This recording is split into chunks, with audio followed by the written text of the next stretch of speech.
Hello fam, you're welcome to the Art of Mala. If you're new here, consider subscribing. If you've been here, welcome back.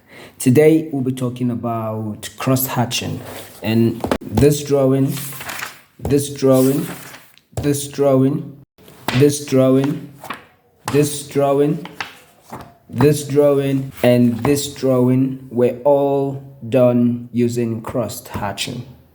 Let's get to it.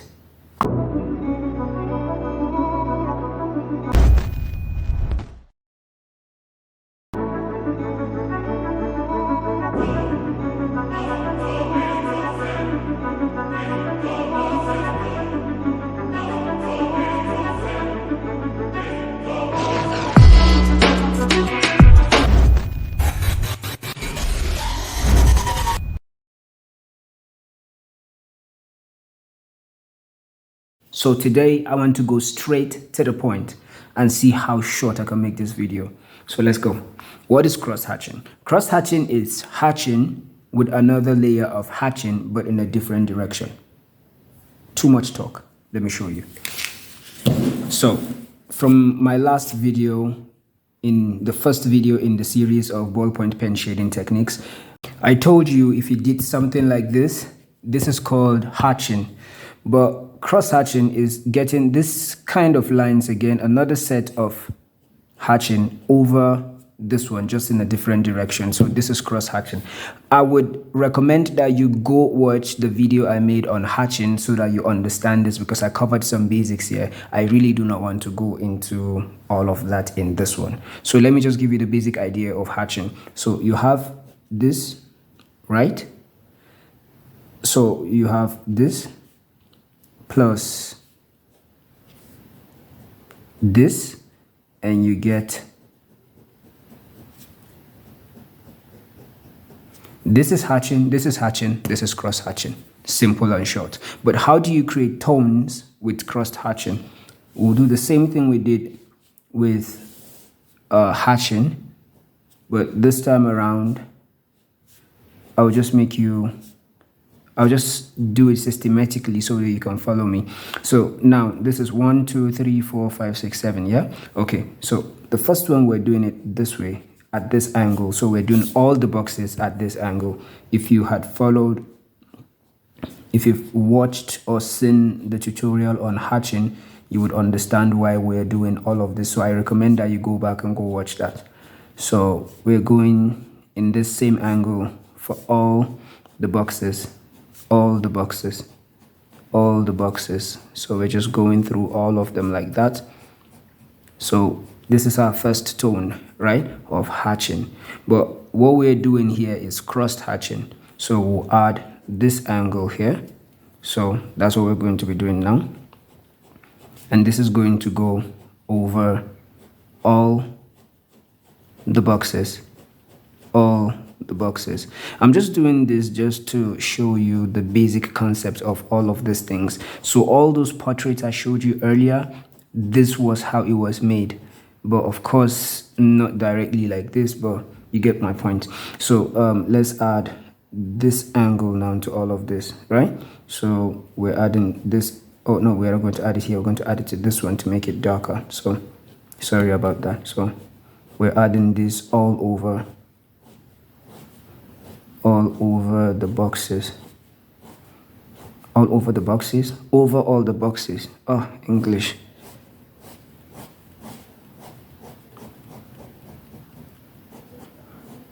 Yeah. And then let's add maybe this guy vertical. So we're adding it to this one to make it darker than this one. So we added this one on this all to make it darker than this. So we're going to the next one. So we've done the 1, we've done 2, now we're going to 3. Right? So we're using the vertical for the 3, we're adding. So if you notice what's happening, we're just crisscrossing lines, really. That's what's happening here. You're just having crisscrossing lines, crisscrossing parallel lines. If you have seen the hatching tutorial, you would understand what I mean by parallel lines for those that are not mathematically inclined. So we go to the next one, which is 4. Let's say we're doing horizontal lines now. So we're starting from here. So we'll go over all that we've done. So what you are doing is you're building the tone of the shading. In this shading techniques, it is not the pressure, you're not pressing hard, no, you're just going over. So the more layers you have, the more darker it appears. We've covered this already in the part 1 of this series, yeah. So that's why I'm saying I'm not repeating all of that. So just go back to that one and watch it.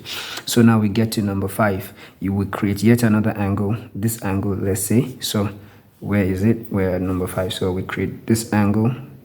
We now start going this way for all of them, for all the boxes. So we go this way for all the boxes. What I want to pass across right now is just the principle. So once you understand the principle, the situation can change, you would not be moved. So what other one should we do here? Let's say this way. So we're going this way, right? So we're going this way. We're starting from 6 now, yeah? So we're going this way. So just notice, it's a no-brainer really. So the more you add the lines, the more it gets darker, and it really doesn't have anything to do with you adding pressure, because if you add pressure, well, when you start doing some very detailed work and you start adding pressure, it can soil your work and all of that. So let's add yet another one. I don't know, maybe this way, a little bit off that angle. So we're doing 4, 6 now, yeah. So we're doing something like this.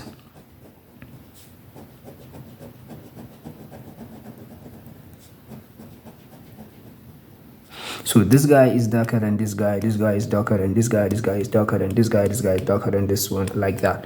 And it is just because you're adding more layers of hatching over the layer of hatching you've done before. So here you have a cross hatch already because you've done the first one and the second one.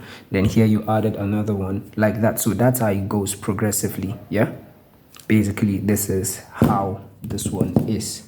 So let me use some basic shapes to show you some things that you may want to avoid doing when you are doing your cross hatching. This is terrible, by the way, but you get the point. So let's get this guy out here. So this is going to, okay, let me just do it. You don't want to do this. You do not want to do this.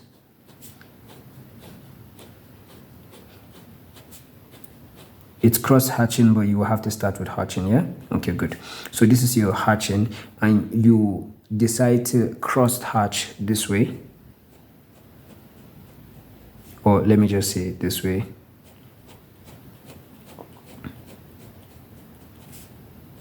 This is your idea of wanting to cross hatch a cube or a cuboid. So this is the darker part, so you now go this way again just to make it darker.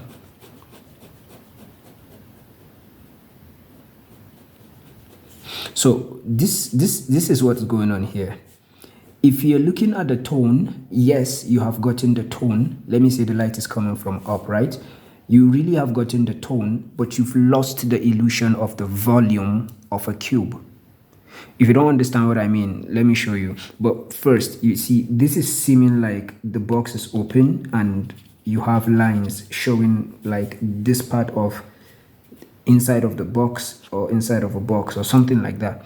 This is not correct. This is wrong. So this is what you want to do. If the light is coming from up, you may want to do something like this for this plane. So you will have to learn to understand these things as planes, and that way you will know how to stroke them. Right? Even if you still want to make lines for, you don't want to leave this pure white, you can still go this way. You can still go this way. Yeah. If you look at this, somehow it already gives you the illusion of volume compared to this one. Now you can now start maybe adding more hatching lines.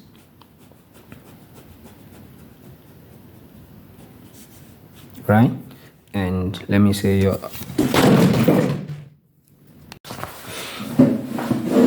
okay, you have to forgive me, my camera just fell. Can you imagine?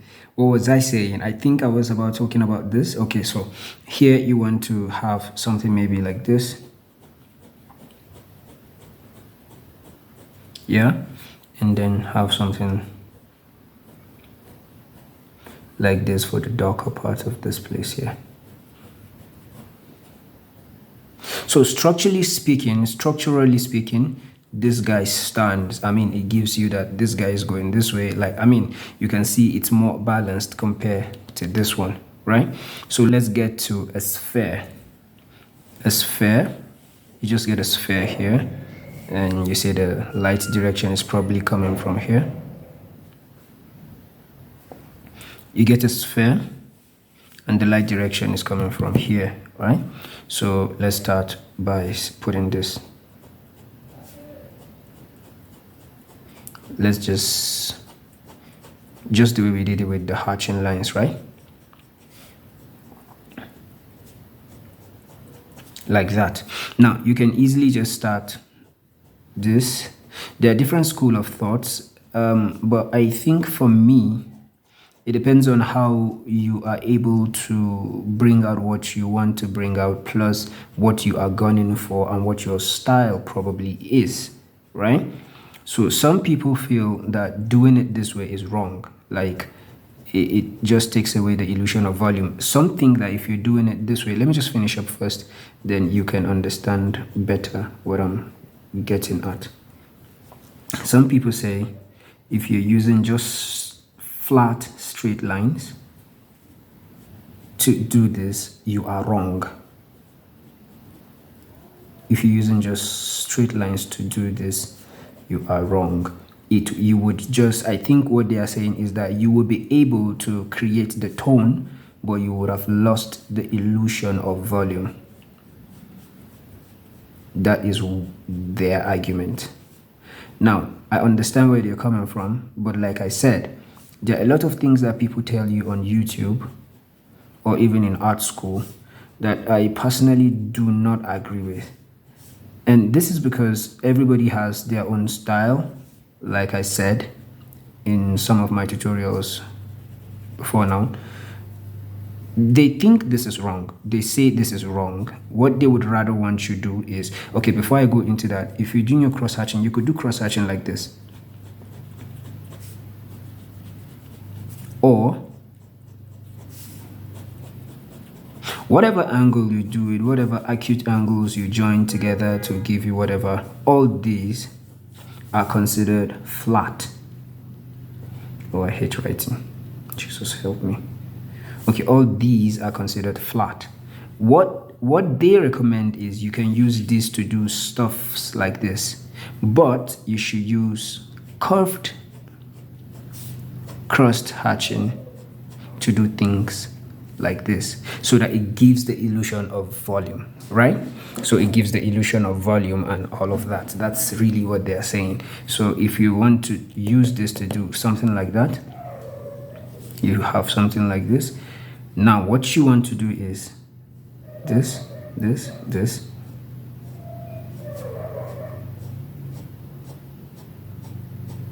Yeah, you now get another one.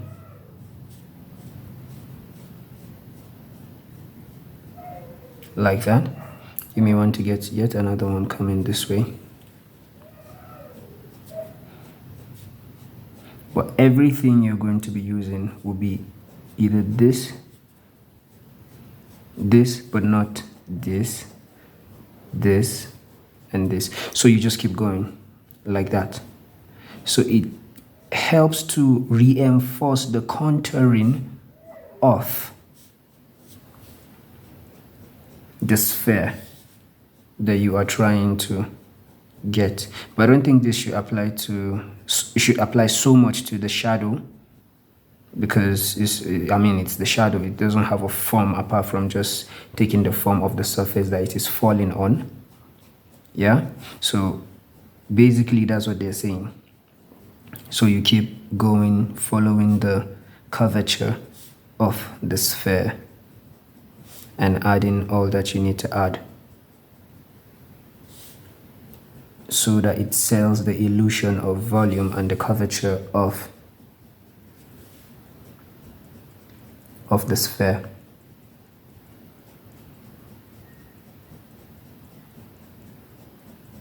Like that.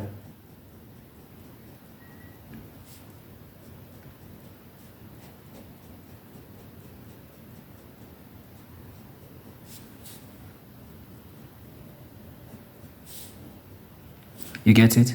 But this actually works. This also, for me, works. But if you want to do, you can still have this and go like this and be breaking it as you are turning. This is a terrible circle or sphere, but you get my point. You can do that too, just so that it just gives you the contouring that you're looking for, and it guides you on how to stroke. Then you can now come up and start doing something like this. So all of these things join together to form. I don't walk like this anyway. I walk more like excuse me, I walk more like this and like this. So put in the time and excuse me, put in the time and you can make this work. But like I said, I don't work like this. So basically this is what cross-hatching is. And with this, you can use it to do all kinds of things. This is how I really work cross-hatching with my pen. And it's really not about pen. Anything that can make a mark can actually do cross-hatching. I didn't learn cross-hatching using a pen. I learned cross-hatching when I was in secondary school, high school, if you may, with pencils, not with a pen. I started using pen 2009, 2008. No, 2009 actually. That was the first time I saw it. Then I started 2009. I was fascinated and all of that. Long story. So, but that's all you need to know for now about hatching. On to the next one.